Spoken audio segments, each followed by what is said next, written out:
Well, good afternoon, ladies and gentlemen. It's a pleasure to be with you. I'm Philip Mann, music director of the Arkansas Symphony Orchestra, and we have a very special guest in town sharing the stage with us this week, composer Dan Visconti.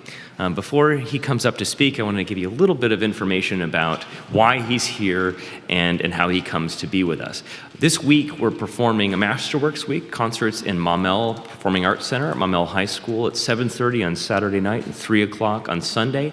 And if you enjoy what you hear today, you'll have another opportunity to hear Dan and I both speak an hour prior to both of those performances with a pre-concert discussion, and where there'll be more opportunity for questions as well. Dan is an internationally acclaimed composer. He's the winner of the Rome Prize, the Berlin Prize. His works have been commissioned and performed by orchestras all across the United States and the world. He's actually active in opera as well, having performed residencies with the New York City Opera, the Metropolitan Opera, Seattle Opera, the Glimmerglass Opera, and many others. He's also written important works for the most famous of the world's new music ensembles, the Kronos Quartet, for instance, Eighth Blackbird, and the new music ensemble of the Berlin Philharmonic. Currently, he is the composer and director of artistic programming in Chicago's Fifth House Ensemble, which is an innovative organization that focuses on building new audiences through artist collaborations and civic engagement. And with no further ado, please help me welcome to Arkansas and the Clinton School, Dan Visconti.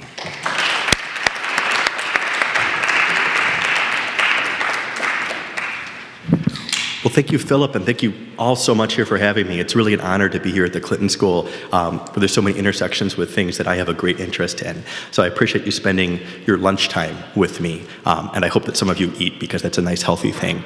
So I wanted to talk a little bit about the idea of updating the composer and what that means to me. And I want to talk about that because a lot of what the ideas that I worked out over the last decade in doing that have to do with the composer being somebody who's more engaged in the community. I think that we have this idea in classical music, the composer is this kind of lone, fusty genius who is laboring in isolation with a wig and a quill pen and some kind of ivory tower. And there's this idea of ascetic removal from the world and purity. And I think that there's definitely something to be said in artistic creation for having space and distance. But I think that as we try to look at what relevance classical music has for the 21st century, and especially being a composer, I'm always thinking about what can a composer do. I always come back to the idea that I think that there's more that a composer can do than just write some eighth notes. There's more that a composer can do when working with an orchestra than just coming in and waving and having a piece performed. And that's one of the reasons that I'm so honored and happy to be working with the ASO this week and going into schools, doing arts integration where we use music to help teach things like science and find interesting connections between the arts and other humanities. And I think that that's really interesting and really indicative of, I think, where classical music could explore to do a lot of good for the world and also to reinvigorate itself in a really profound way. So what I wanted to do in this talk was just kind of go through a little bit of my own personal journey, because I didn't arrive at these ideas all at once. I have a very checkered and storied past and some ups and downs, so I'd just like to kind of go through some of the highlights of that, and I'll play a couple short selections of music along the way, and also take some questions along the way. But I'll try to leave a big block open at the end, because as I get the impression from several of you that have come up to me already that there's a lot of really great minds and great questions in this room, so I'm very grateful for that. So just a little bit about myself is that I was born in Chicago, and I have an interesting background because I started violin when I was 5 years old, but to be honest, I didn't really like it at all, and I don't know why, and I ended up not really following through with it until when I was 17 years old. I heard a violinist playing Bach, and I was just so excited by this, and part of what I was so excited by was seeing how the audience reacted. And there was something about that this wasn't just great music happening in isolation, but that it was having a profound effect on people. And that made an impression on me at a very early age that music performance, there's something that we may have lost touch with, that music is a gift, and that there's something about art that is a form of giving and a form of service. And I think that there's a lot more that art can do. I think that I've always really appreciated music for music's sake. I think that art already has the capability to transform and to inspire in incredible ways in and of itself.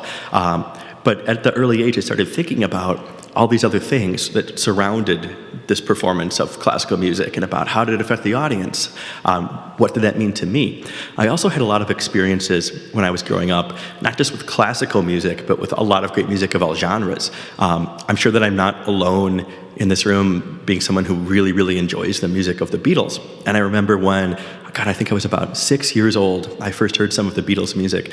And what I really liked about their music was that this was stuff that was really experimental, really wild, and it made room for all kinds of things like humor, all kinds of emotions, yet it was extremely melodic, it was extremely accessible, it was music that was trying to communicate. It wasn't just going through some crazy, abstruse exercises for the sake of doing that. And one of the things that I'll share with those of you that may not be as heavily involved in the contemporary classical music community as I am, is that for the last, I'd say maybe 50 to 60 years, there's been a really pronounced schism in the way that we think about art and entertainment that I'm not sure is entirely true or healthy. And it's often this idea that art and music is either profound or it is entertaining. And I think that is often taken to such an extreme that people become suspicious if anything is entertaining or melodic, that it must not be serious. And by the same token, if something cannot be understood, therefore it must have great profundity. And I think that all of the great music that really inspired me, it does both of those things at once. So that was a really powerful impulse that I had in me. That I was kind of had this urge to rebel against this then kind of overtaking notion that you couldn't do things like have an orchestra piece that ends up taking elements from the blues and rock, like in Black Bend that you can hear at Mamel this Saturday and Sunday with the ASO. So that was something that made an impression on me. The other thing that came from listening to other kinds of folk, popular, and vernacular music was the sense of performance being charged in a different way. We've all gone to classical concerts where there's a profound sense of being moved and there's a sense of communication. But in general, it's an affair that I think sometimes the way it's presented is very straight-laced and almost like a museum. And I think that there's a lot of reverence and respect with that too. But I remember the first time that I saw a great jazz combo performing in a club. And there was a saxophone player who was taking a solo. And it was just this amazing solo and got onto this one note and just held it, and the audience went wild, and they started clapping, and it wasn't just that, but that energy from the audience then inspired that player to continue to communicate, and I realized that there was like this conversation that was going back and forth between the audience and the stage.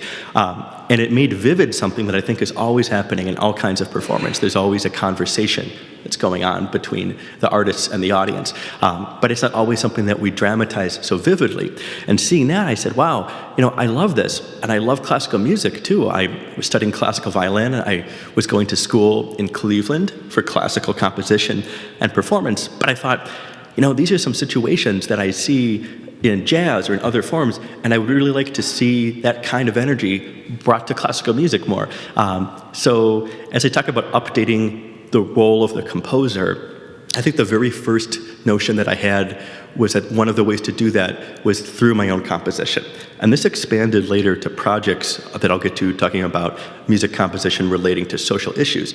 But at the start, the core way that I found as I started to figure out how to write my own music was to not let out any influences, to exclude nothing, to be open to things like blues, jazz, rock, folk music, all kinds of sources. So, as I mentioned, the work that you can hear this weekend, Black Bend, is a piece that is inspired by a lot of blues sounds, not just the scales, but also the effect of the singing, of a really kind of impassioned singing that's different than operatic singing, in which you have belting and a kind of cracking of pitch.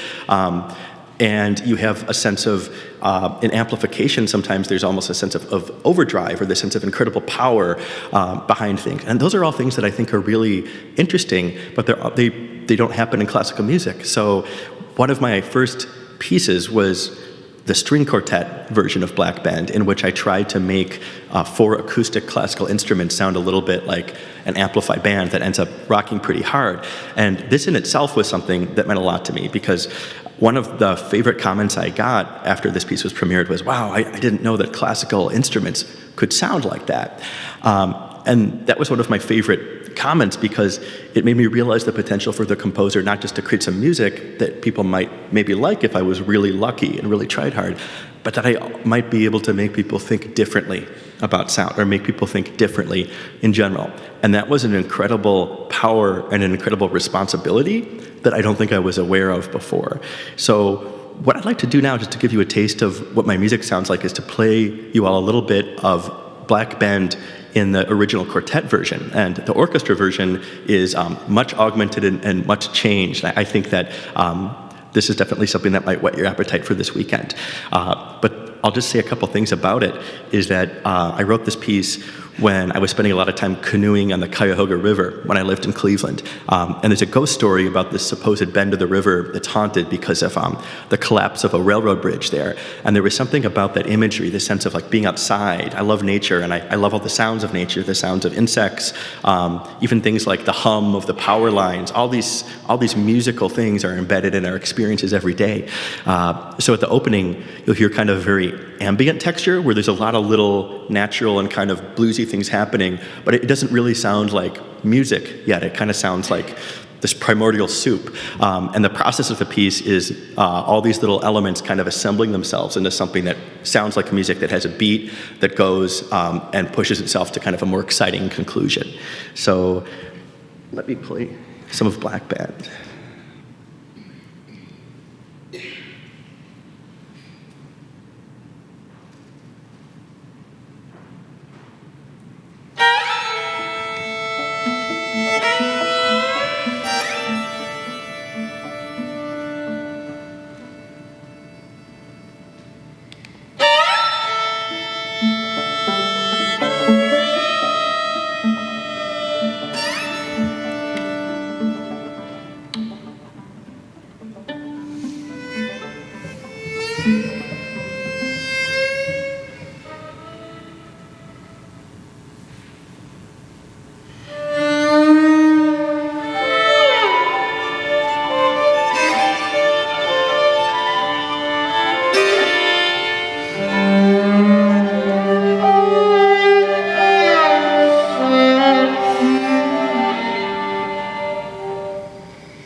So you can definitely hear a lot of those. Thank you. Thank you very much. So, thanks. So hope you can hear just definitely some of those non-classical influences I was describing. Are there any questions or kind of comments about this piece of music or anything that I've mentioned so far? Yes. Just a comment, I could see Alvin Ailey's dance troupe dancing to that. Has anyone danced to your music? Yeah, I've done some stuff with a ballet company in Cleveland that has done some of that stuff too, and it's really interesting because I think that music in general, and especially music like this, it really gets you going. And I'm not sure if my foot was visible, but I was definitely doing some of that myself too. Yes. Is there any room for improvisation in that, or is it performed the same way every time? That's a great question. In general, it's pretty written out, and the reason for that is that as somebody who creates notated music that I'm trying to get to people over the world, I want to leave room for freedom, but also I wanted to make a piece that people who weren't necessarily trained improvisers could play. That said, there's a lot of things in the music that give people an exceptional amount of freedom. So, for example, sometimes there's a box in the music on the staff that has a collection of pitches, and it'll say, for these measures, you can play these in any order, or there's a rhythm just to repeat, ad lib, of a certain number of repeats that the performer is choosing. So there's certain improvisatory elements that give it that loose feel, but I've definitely controlled it pretty much, and I think it's a lot of fun. In the orchestra version, it really sounds like the whole orchestra is kind of improvising. It's like even more energy.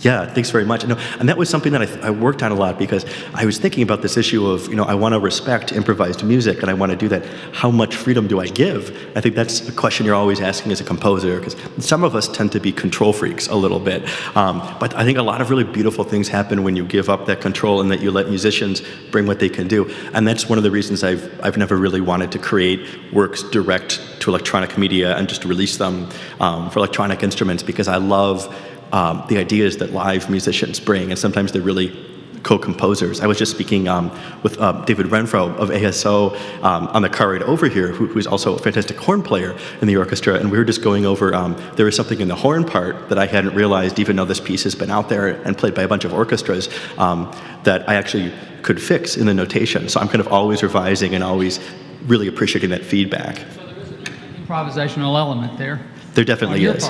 Yeah, there definitely is. I'm improvising too. And it's just like a band will develop a song or a performance over a number of times. I think the idea in classical music that we deliver this finished piece and it's like shining with this halo around it and it's perfect, it's not always true. I mean, we'd like it to be perfect, but I think it becomes more perfect if we react to it over time, just like our union. So I think, thank you. Anything else? Let's get a mic to you. But,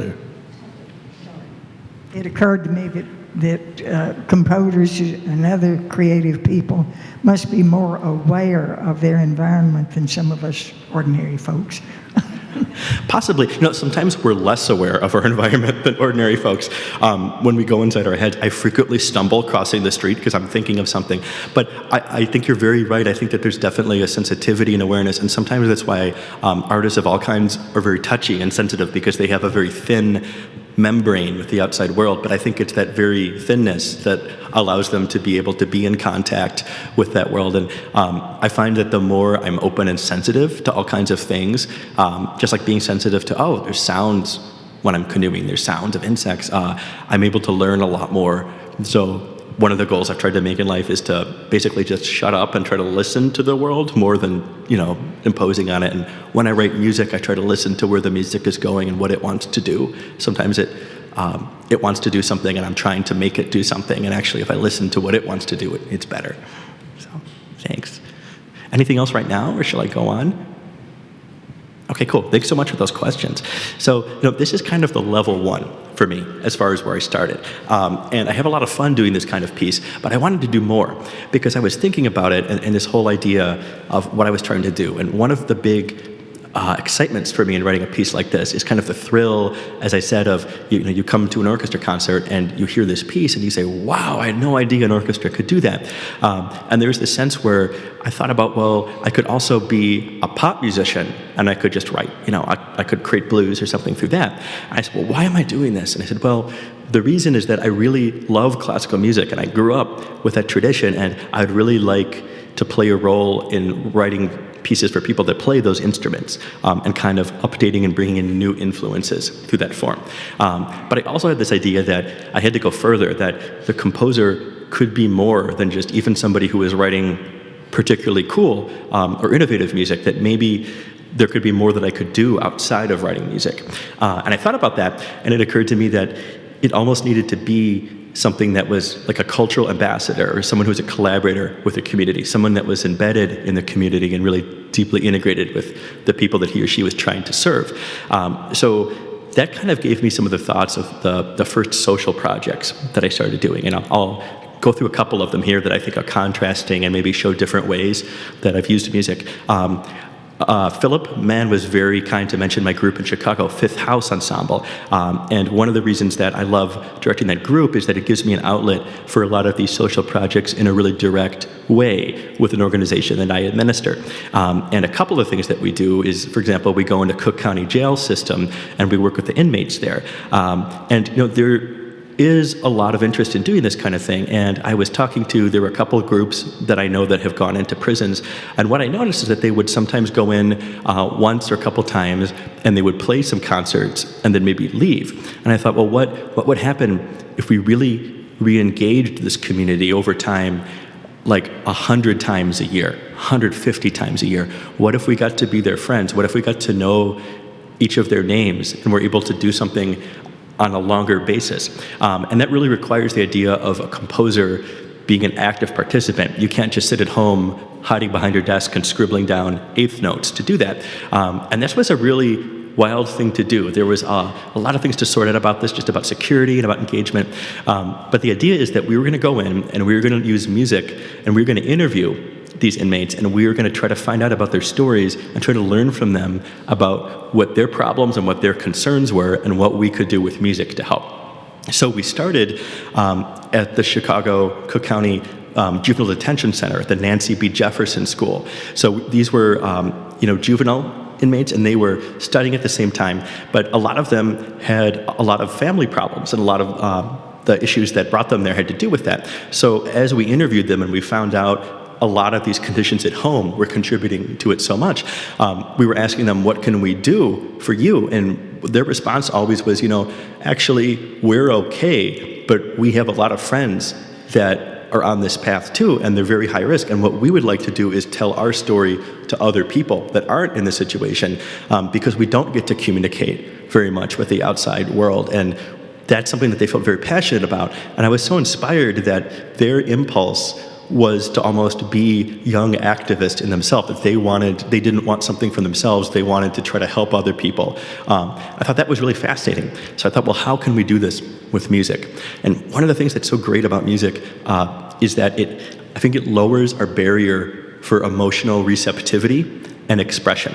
And it's a simple thing, but sometimes if you try to have a conversation about things that are really, really tough and contentious and difficult, it can be very tough to do that. But something about adding music to that, it makes people a little bit more receptive and a little bit more open to sharing. So what we decided to do is that let's work with these kids. We're going to try to teach them principles of composition and songwriting, and we're going to work with them to write their own songs about different things in their lives that are important. And then they're going to go and present a series of concerts to other high school age kids in the Chicago area in which they'll have a dialogue. And I thought this was really interesting because it got them not only working, but they grew in terms of their own personal growth, because there's a sense of pride and a sense of meaning and a sense of service. And as many people in this room know, it's taking on a sense of service that gives life meaning.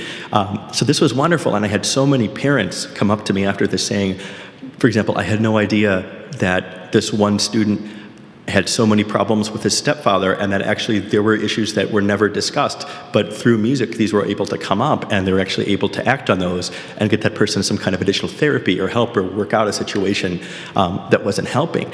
And I think that was just, it really opened my eyes to the simple thing that injecting music into a situation that otherwise is basically pure social work could do. So that was really fascinating. And I have a project right now that's going on in the Cook County jails where we're actually working with inmates of the adult population to basically create one large dramatic work in which they create characters based on some of their own experiences. So this is going to be a larger kind of communal effort. So you can see a lot of the way I think about this stuff is, what could we do? Let's experiment. And then if it works, what can we do to take it to a higher level? And I think in this case, the higher level was, well, they've all told their individual stories. Let's get them to collaborate together. So that kind of thing has been a lot of fun for me, and it's been really eye-opening. Another project that I want to mention that's happened with a theater group in Chicago that we work with often involved interviews in Milwaukee. We had some funding to go in and to do some social work there, and I thought, well, let's go into people's homes, if they'll let us, let's perform house concerts, let's interview them, let's find out where they're coming from and what kind of things they're thinking about from day to day. And through doing this, we began to focus a lot on some of our elder care patients. And in the process of interviews, we found out some things that were really upsetting. And one of them is that over 40% of the people that we interviewed in the situation, they hadn't left their city block in over 5 years. And the reason for this is that the walk signals were only 4 or 5 seconds long, and they were afraid to cross the street. And this just really broke everyone's heart. So we thought about, well, what can we do? And I mentioned before in the context of the prisons, I think one of the things that music can do is it can create empathy where there is none or very little. Another thing that music can do is create a spectacle. And just like you heard in this piece, if you're walking down the street and you heard that string group playing, whether you liked it or not, you might probably turn your head because it's something out of the ordinary, and especially out of the ordinary because it's happening outside of a concert hall. So we thought, okay, what can we do to raise awareness about this? Because that was the next question. We asked these patients, well, what can we do for you? What can music do? And they said, well, nobody knows this is going on. The news isn't covering this. We just want people to tell our story. I said, that sounds like something we could do. So we worked with this theater group and we staged a series of crossings of the 10 most dangerous intersections in town. And the way we did it is we had this series of props the theater group made that were like this big, crazy boat. It's like, crossing. And then I had a piece of music that I wrote that went along with it. And you couldn't have this happen without people coming up and saying, what on earth is going on? And of course, then we would tell them what it was about, and every single person would say, I had no idea about that. That's outrageous. And of course, this starts getting in the local news, and they can't cover this big boat with this crazy contemporary music without talking about the reason behind it. And then we started to get some city council people to end up joining us. We ended up getting the mayor to join us on some crossings, and the end result was that we got the 10 most dangerous intersections changed to about 18 to 25 seconds instead of 4 or 5. So this is a tiny thing. It's not, in a sense, it's not creating world peace. It's not doing any of these hyper lofty things we often focus on. But in a small and focused way, it's an example of using music to accomplish something that wasn't able to be accomplished before. And it could have been, perhaps, there might have been some other solution, but it wasn't working. And it was the ability to come in with that music and with that attitude about music and openness to serving the community and asking them, what do you want? What can we do for you? That I think was very helpful. So those are projects that were very important to me. I want to talk about one more right now before I play some more music. And that was a project that I did in Cleveland with a group called City Music Cleveland. City Music is an orchestra in Cleveland, and their mission is that they bring music to places, parts of town where people aren't normally able to experience it. So the Cleveland Orchestra is a very fine orchestra, and they do a lot of touring internationally, but they seldom play anywhere else in Cleveland other than their home at Severance Hall. And it's not easy for a lot of people to get to Severance Hall. So City Music Cleveland performs in gymnasiums, at schools, in churches, and community centers, and public libraries, but in a lot of places around town so that all kinds of people can get there easily. So I thought, this is great. I love working with this group. Let's do something. And the idea that they proposed to me is that they wanted me to write a percussion concerto, which sounded very cool. And the soloist for this piece was a fantastic Grammy-winning percussionist by the name of Shane Shanahan, who is the percussionist in Yo-Yo Ma's Silk Road Ensemble. Some of you may know is a really innovative group that's exploring music from all over the world. And I thought, wow, this is really great. What did you have in mind? And they said, well, we thought that you could write something where each movement has music of a different culture. And I said, okay, that's a cool idea, but it also sounded, frankly, like a little bit cutesy, a little bit kind of cut and dry. And I said, well, what else can we do with this? And I thought about it. I thought about this amazing percussionist with this arsenal of instruments from every culture in the world that he's been collecting for years, and how interesting that must be. And I thought, well, maybe there's more to do here. And in my research, I realized something that I didn't know when I went to school in Cleveland years before. And I said that Cleveland in Northeast Ohio is home to a really large refugee population. I think it was about 22 to 23,000 or thereabouts at last count. And I thought about, well, there's some kind of connection between all of these refugees from different cultures here and this percussionist and his ability to play all these kinds of music. And we began doing kind of a similar interview process. And in this interview process, what I just wanted to do was talk to refugees and discover their stories, find out what it was about their journey that I could learn from. And of course, these were some of the most amazing and adventurous and brave people I have ever met. It was so heartbreaking and so inspiring at once to hear their stories. But as I did this, I started to realize that no matter what culture people came from, there were certain almost archetypal waypoints on their journey, almost like Joseph Campbell's mythology theories, that there's like certain elements of every story that are universal. There always were conditions in their home country that caused them to leave, or they wouldn't be here. There was always this process of limbo, often being in a refugee camp or being in internment. There was the voyage itself, which was often incredibly perilous and frightening. And there was always this sense of incredible joy and love of this country, but also an incredible challenge of how do I fit in? How do I find the resources I need? How do I build my own community? So in listening to these kind of issues, a couple things became apparent. The first was that I wanted to tell these stories directly in this piece. So we ended up having one of the refugees become a narrator. So this was a piece for percussionist and orchestra, and then each movement would have narration that would tell some of these stories. And rather than having one movement that was only one story, or one movement that was from this culture and one movement from this, each movement was structured about one of these kind of mythic waypoints along the way. So the first movement is all about many different stories about conditions in many different home countries. And the second movement goes on to look at all the similarities between the journey experiences. So in that way, I was kind of trying to not only present their stories, but in a subtle way, show the similarities, show that there was something that was shared. The other thing that I thought was really wonderful, which was City Music's initial idea, I give them a lot of credit for this, was what if we worked together and we created some kind of musical events in City leading up to the concerto premiere? Well, that's great. And we ended up coming up with this idea to create the first ever festival of refugee music.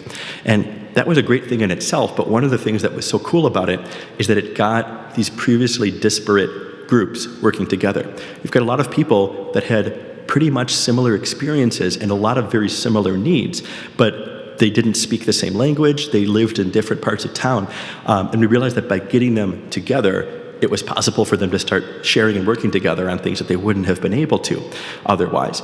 So the two things that I'd like you to really take away from this particular project is that, one, a work of art can just be one central star in a constellation that goes way beyond it. Is that it's not just about writing a piece of music that might engage something, but looking at, because we're writing this big piece of music that's getting attention, what can we do around that?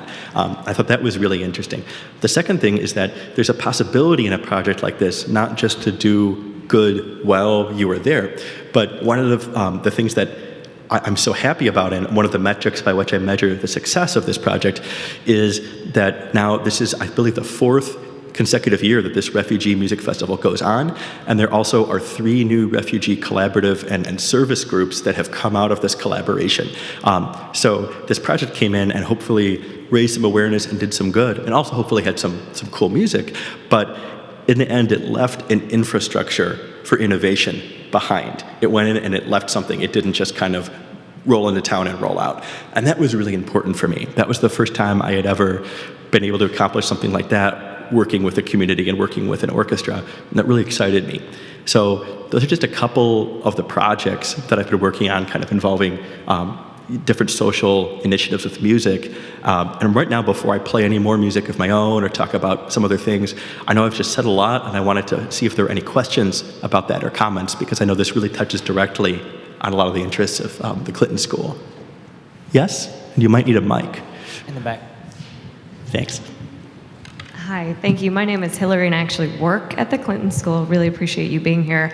I used to teach play building to at-risk youth infected with HIV/AIDS in DC. And I'm curious, when you talk about working with at-risk populations or even going into the homes of the elderly in certain communities, can you talk a little bit about building trust and how they actually welcomed you, opened up about their situations at home, opened up about their social problems, and invited you in? Sure. Well, first of all, congratulations and thank you so much for your work. That sounds really fascinating. I think that's a really great question because I've seen the full gamut. I've been in situations where there was initially trust and desire, and I've been in other cases where there was initially intense distrust that had to be worked through. And the number one thing that I found helped in all cases was that you have to take the time to get to know people and get to understand. So that's why one of the things that you've heard me kind of allude to in different ways in these projects is a long process of engagement and re-engagement. And I think, as you might expect, one of the most hostile situations was encountered during some of the adult prison groups. You know, there were some people there that were very happy to see us, and there were some people there that didn't. And of course, there were things and incidents that would happen all the time.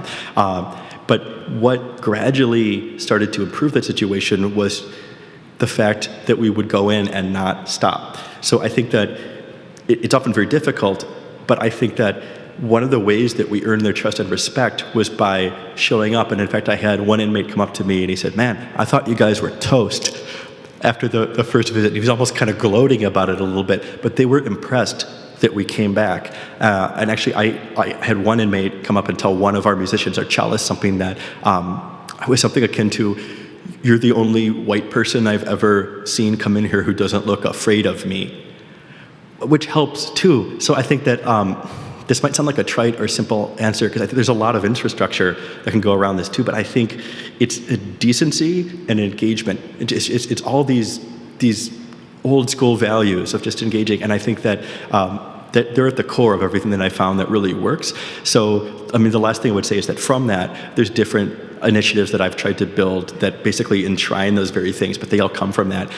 Just one example is that we have a rule, at least at the juvenile detention center when we work with, that basically if they didn't come in and do these engagement sessions with us, they would be doing something that would probably be a lot more boring, which with kids gives us a lot of leverage. But a lot of what we do is that initially people at the detention center, the officers were basically almost kind of using a threat system, like you behave during this or you won't get to do this relatively fun thing with music, you'll have to go and do something else. And one of the things that we worked on with them was saying, you know what, I don't think that's the way to go because you're not going to get people to love us by threatening them if they don't. That's not how love works, right? So, I mean, there were certain structural things that I think definitely came from those realizations. I don't know if that answered your question. Okay. Thank you so much. Over here. Yes, sir.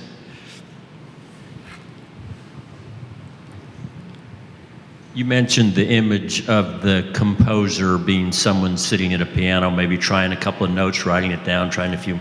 What is your method of composing, and what role does technology, has technology changed the process of composition? I just have trouble visualizing how you get from what's in your head to a piece of paper. Is it a piece of paper? I don't know. Yeah, you know, I have a problem visualizing it too. It's very tough for me, which is something, the first thing I'll say is that composing isn't easy for me. It's the hardest thing that I do. I stupidly keep doing it. But it's a great question. I'll break it down into a couple different parts. First of all, like my basic process, and then I'll get to how technology affects it.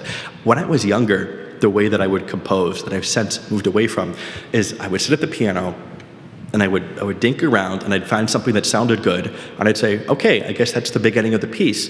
What comes after that? And as I thought about it later, I realized that there was something about that wasn't satisfying to me. It was kind of like making a really good brick and then letting that determine the design of the house. And what I wanted to do was determine what kind of house or what kind of space I want my listeners to be able to dwell in, and then select all those smaller building blocks based on there.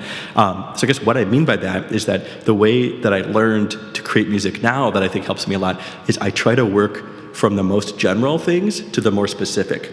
So kind of like I was describing the process in this Cleveland refugee project, it starts with thinking about what are the components? What are this percussionist strength? What are things that might intersect with that? So I'm brainstorming a lot.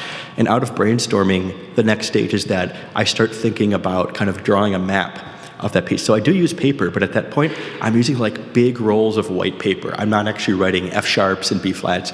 That all comes later. But what I'm doing is things like planning out this percussion concerto. Does it have different sections? What are they about? Okay, this first section is about all the stories of the conditions in the home country. And then I start structuring that out. And then I start looking at, in the movement, what happens in this particular section? How long is it?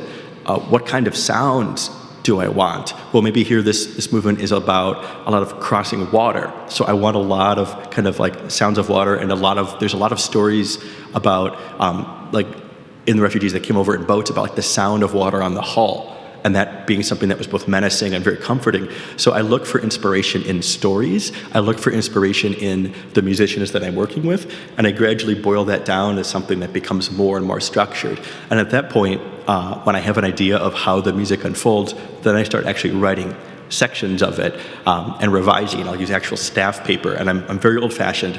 I write by hand. I do use computers and technology, but I really only use them at the final stage. When I have the music all done, I use them to engrave it and to make it look legible so that musicians have an easier time. And I don't want to knock using technology. I think the reason that I don't use it as much is that I think if I was creating a lot of stuff with electronics, which I've done a little bit of, or things that were only synthesized instruments, that could be a great way to work. But I find that for me, composing music directly into a software notation program, it's not a good thing, because there's certain things in computer programs that are easy to do, right? And there's certain things that are tough. And I want the music to be exactly what the best musical thing is. And I want the notation of that music to be exactly what is correct and useful to musicians, even if that is extremely difficult to input in a computer notation program like Finale or Sibelius. Some of you might be familiar with these. And actually, in some of my younger students, I've seen this. I've seen things happen where they would repeat a section, and it's easy to cut and paste sections of music in these programs, just like text in a word processor. And I would say, you know what, I bet if you had to write that out by hand, you would say it a little bit differently. You wouldn't just put it right there. And I started noticing some things. I said, wow, I don't want my music to ever become lazy because I'm relying on that. So I said, I'm going to make myself rely on my own imagination, and then I can use that at the end. The last thing I'll say is like the role of instruments is that I have some background in violin and very little piano, and also some guitar, mainly kind of popular and jazz styles. But I don't always use instruments right away. Right now I'm writing a guitar concerto for this amazing soloist, Jason View, who got his Grammy last year. And the thing is, I'm spending a lot of time writing his solo part with a classical guitar in my hand, because I'm trying out techniques that may or may not work, and I'm really exploring the specific instrument. But say like when I'm writing for orchestra or something, I might do that on some particular instruments, or I might use the piano to find how a chord sounds to my ears. But actually, I try to use just my imagination as much as possible. And what I often tell people that I use them is that the keyboard I use to compose, it's this garbagey Casio. It's about this big. And if you hit more than 4 notes at once, it turns itself off. So it's terrible. But the reason that I use that is very specific, is that you can't confuse that thing with a real piano. And if I had a nice Steinway grand piano, and I was writing for orchestra, I would write some pretty good piano music, and then I would orchestrate it, and I wouldn't be thinking about the instruments and all their colors as much. And when I use the Casio, I can't confuse it for anything else. It's an aid to my imagination. So those are some of the ways that I work. Thanks. 1 second. Very interested in hearing about your central motivation, because what you're describing sounds both as if it's music in the service of activism and activism in the service of music. And that but it also, in addition to that, sounds as if there's an evolutionary dynamism that then creates something else. So I'm wondering where you're going and what your basic motivation is. Sure. Well, that's a great question. The first thing I'll say is that I think my basic motivation, well, it's had certain consistent themes. It has changed and it has evolved, and I think hopefully it's gotten larger, and I think that's one thing that I've tried to chart a little bit already with. I started thinking about just what can I do within the context of the staff paper I was working on, and then I started to think about what can I do in the context of the performance experience in the community. So I think that's been a consistent impulse, but it changes as I keep expanding. I think some of the things that I'm working on right now are looking at ways that I can actually involve the community in the co-creation of an opera in which they represent different characters, which is really fun because it gets them involved as actual musical participants in the performance. Working with Opera Philadelphia right now to find singers in the community from different cultures that can end up performing in this group, so that when in Philly you see all kinds of people in the community that you might even know performing, and I think seeing yourself reflected, seeing your stories reflected is important. So that's something I'm working on now. But once I accomplish that and gather some data from it, I might do more of that, or it might bring up something else interesting that happened. So that's kind of always happening. Is each new work, it builds on something, but it also tilts the structure a little bit. So I'm not totally sure where I'll go next. I have some ideas, and I'm sure they'll continue along of these basic themes of engagement and being embedded in the community. I don't think I'll retreat to just writing standard music and not talking to anyone. But I'm actually really curious myself, and that's one of the reasons I like doing this kind of thing, is that it would be a lot easier just to write the string quartet in C major, sonata in D major, and do that. But one of the reasons I really like doing this, and actually from my own selfish reasons, what I get out of this, I like doing things I don't totally know what'll happen. I like having some ideas, but if I know I can do it 100% with no problems, or if I understand where it's going to go already, there's not a huge point for me in wanting to do it.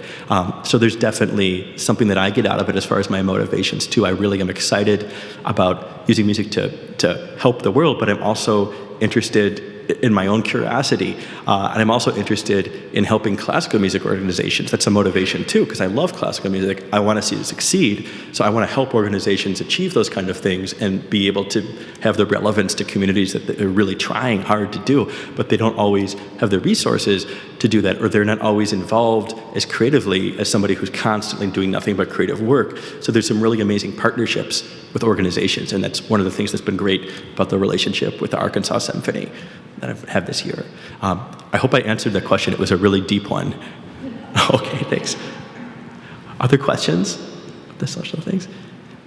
Well, thanks so much. I think what I might do right now is that I'd like to play even just one more short piece of music, and then we could even have a couple more questions here before we go.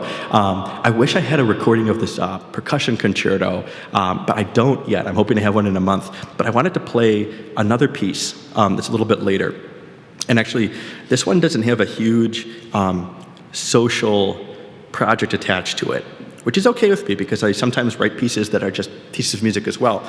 And just like I said, I don't think there's anything wrong with quartets just doing Beethoven. I love that kind of thing. I just want to see more options out there. But maybe just to end and bring back just to the music itself, this is a piece that I wrote in 2009 for the Albany Symphony.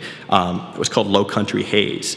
And the reason I want to play it is that, well, first of all, it's a more kind of slow lyrical piece than Black Bend. But it's a piece in which it starts out a lot like Black Bend. It starts out with this kind of weird primordial soup. And the reason I want to kind of end with this and bring some of this very cool and noble and highfalutin talk about social justice and everything back to a purely kind of creative level is that one of the things that I really like about this piece is that, to me, it really engages the idea of wonder and this sense of kind of hearing new sounds for the first time. This piece is based on some of the journal entries of European explorers, and a lot of the entries were so interesting because they were talking just about new sounds, the sense of being in a place where you heard insects and birds and things that you had never ever heard before. I thought there was something really beautiful and awe-inspiring about that.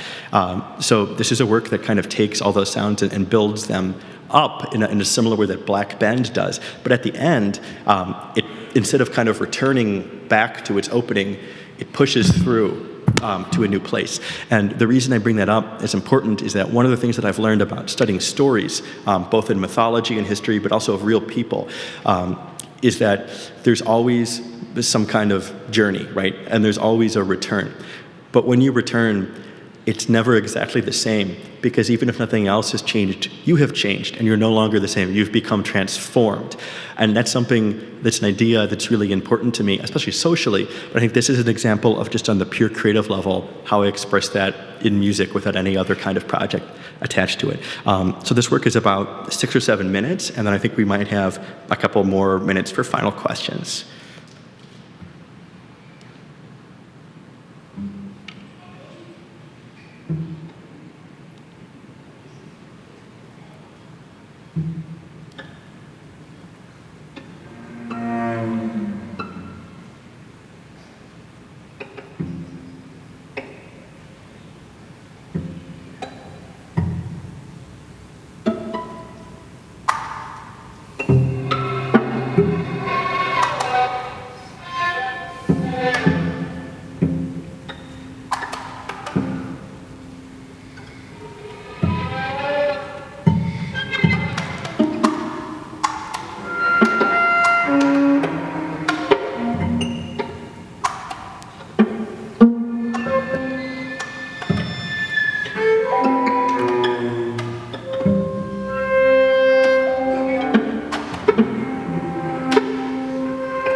Thanks.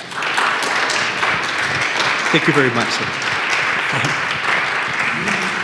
So it looks like it's a minute or two after 1, and I'll definitely take some more questions if there are, but just to kind of close the more formal-ish part of this presentation, I just wanted to say that one of the things in hearing this piece that is so important for me to get across is that you hear at the end that sound, that special sound. It's actually a bunch of wine glasses that are filled with varying amounts of water, and one by one the players abandon their different instruments. They all take a similar glass and they all participate in this one similar sound. And to me, the metaphor of the journey of this piece is kind of a metaphor for what I want to achieve. There's all these different voices in this piece. You hear constantly, even as the sound gets big, they're always chattering. They always have something a little bit different to say, but they all resolve into being one. And I think that's the thing I always try to keep in mind as I think about music and how it can serve the world, is that we are many voices, and it's almost a cliche, but I think music can present that idea in one of the most convincing ways, is that we all have different instruments, we all have different kinds of voices, we come from different places, but together in the end that we can all come together and be one unified sound. So thank you very much. It's been such an honor for me to be here, and I'm looking forward to any more questions. Thank you. Dan, thank you so much for visiting the Clinton School. I know that we are running short on time, so we'll close the formal part. And if you do have any more questions, please come up and visit. But I want to thank the Arkansas Symphony Orchestra for allowing us to be a part of this at the Clinton School, the work that you're doing. And if you haven't or have not seen him yet or have an opportunity, go and visit the Arkansas Symphony Orchestra. So thank you again, and thank all of you for coming out.